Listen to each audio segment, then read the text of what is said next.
Selamat pagi pemirsa, kembali lagi bersama saya Lisa Nasikin Alia dalam edisi khusus Learning Journal.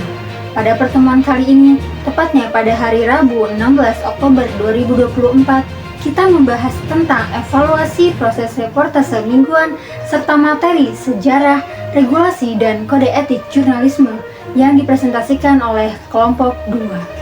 Untuk melihat hasil karya jurnalistik mahasiswa pada pertemuan minggu ini, mari kita saksikan bersama cuplikan video berikut ini.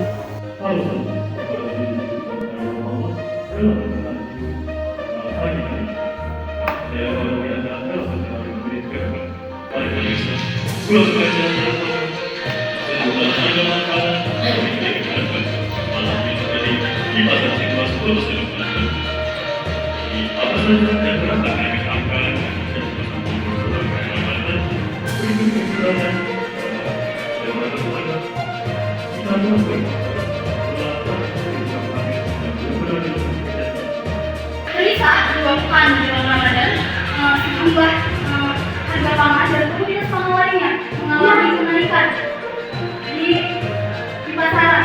Nah, saat ini saya sedang berada di Matashi, Kota Serang, Banten, di mana saya akan mencari salah satu dagang yang berada di Pasar Cirebas. Jadi, selamat pagi Ibu, dengan siapa? Ya, selamat pagi, saya Bu Ageng, boleh diceritakan nih Bu Ageng, apa aja nih ada kenaikan harga barang yang terjadi di pasaran? Ya, kebetulan di pasar Cirebas ini, ya, terutama di pasar Cirebas, kenaikan barangnya itu bahan pangan rempah. Jadi menggunakan itu seperti bawang putih yang tadinya harganya itu 20.000 per setengah kilo, sekarang itu naik menjadi 40.000 sampai 50.000 per setengah kilonya. Terus juga ada bawang merah yang harga normalnya itu tadinya 20.000 per kilo dan sekarang itu naik dari 40 sampai 50.000. Ada juga cabai merah keriting yang tadinya 25.000 per kilo sekarang naik menjadi 50.000 per kilonya. Proses reportase pada pertemuan minggu ini mendapat komentar dari beberapa teman kelas. Mereka berkomentar bahwa suara news anchor kurang jelas terdengar dan reporter terlalu membelakangi audiens. Sementara itu, dari dosen pengampu, beliau menyarankan sebaiknya reporter lebih mempersiapkan teks dan melakukan latihan agar penyampaian lebih natural. Setelah membahas evaluasi proses reportase mingguan, mari kita beralih ke topik selanjutnya, yakni pembahasan materi. Jurnalisme adalah proses pengumpulan, penulisan, penyuntingan, dan penyebaran berita untuk menyampaikan informasi yang akurat kepada publik. Berasal dari kata jurnal, jurnalisme memiliki tujuan untuk mendokumentasikan kejadian sehari-hari dengan cara yang cepat dan terpercaya. Selain mengumpulkan berita, jurnalisme juga menyampaikan fakta dengan cara yang menarik dan dapat dipertanggungjawabkan, mencakup semua kegiatan dari mulai persiapan hingga penyebaran informasi. Jurnalistik dibagi menjadi 3 berdasarkan media. Ada media cetak seperti surat kabar, media elektronik seperti radio dan televisi, dan juga media online seperti portal berita. Jurnalisme memiliki 4 tujuan utama, diantaranya menyebarkan informasi melalui berita dan reportase, mendidik masyarakat untuk meningkatkan wawasan, bertindak sebagai kontrol sosial dengan mengawasi kebijakan, dan juga memberikan hiburan kepada masyarakat. Jurnalistik telah berkembang dari zaman kuno dengan akta diurna di Forum Romanum sebagai cikal bakal surat kabar, hingga abad modern dengan munculnya agen berita dan jurnalisme investigasi.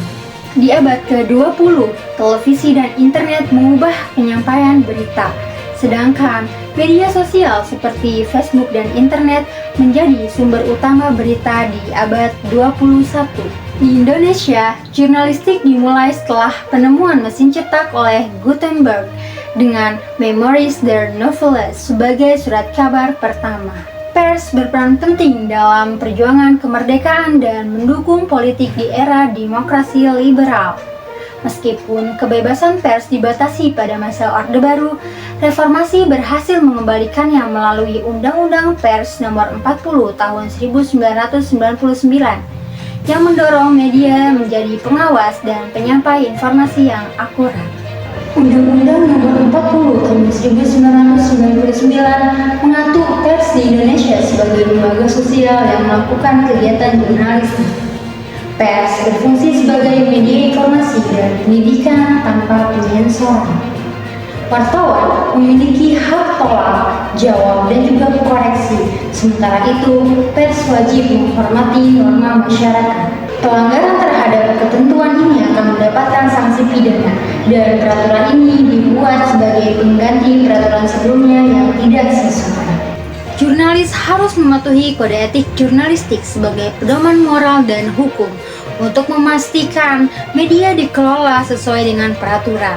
Kode etik ini sangat penting dalam masyarakat demokratis, berfungsi menyediakan informasi publik, menjamin kebebasan informasi, dan mengawasi pemerintah demi kepentingan umum. Kebebasan berpendapat dan pers dilindungi oleh Pancasila dan Undang-Undang Dasar 1945. Dengan wartawan diharapkan dapat bertanggung jawab secara sosial dan profesional. Kode Etik Jurnalistik 2006 mengatur independensi dan akurasi, menggantikan ikatan dengan Persatuan Wartawan Indonesia, dan pelanggarannya dinilai oleh Dewan Pers dengan sanksi dari organisasi wartawan atau perusahaan pers. Pemirsa, selanjutnya kita akan membahas 3 istilah yang sering kita dengar, yaitu jurnalis, jurnalisme, dan jurnalistik. Jurnalis adalah orang yang terlibat pada pengumpulan, penulisan, dan penyebaran berita. Jurnalisme adalah kegiatan praktik dan proses penyampaian berita, sedangkan jurnalistik adalah bidang ilmu yang mempelajari teori dan praktik jurnalisme. Selain itu, ada perbedaan antara jurnalis dan juga wartawan. Jurnalis adalah semua individu yang terlibat dalam jurnalisme, termasuk reporter, editor, dan juga produser di berbagai media. Sedangkan wartawan adalah bagian dari jurnalis yang bertugas meliput berita dan menyiapkan laporan dari lokasi kejadian. Dengan demikian, semua wartawan adalah jurnalis, tetapi belum tentu semua jurnalis adalah wartawan. Demikian laporan singkat mengenai pembelajaran saya.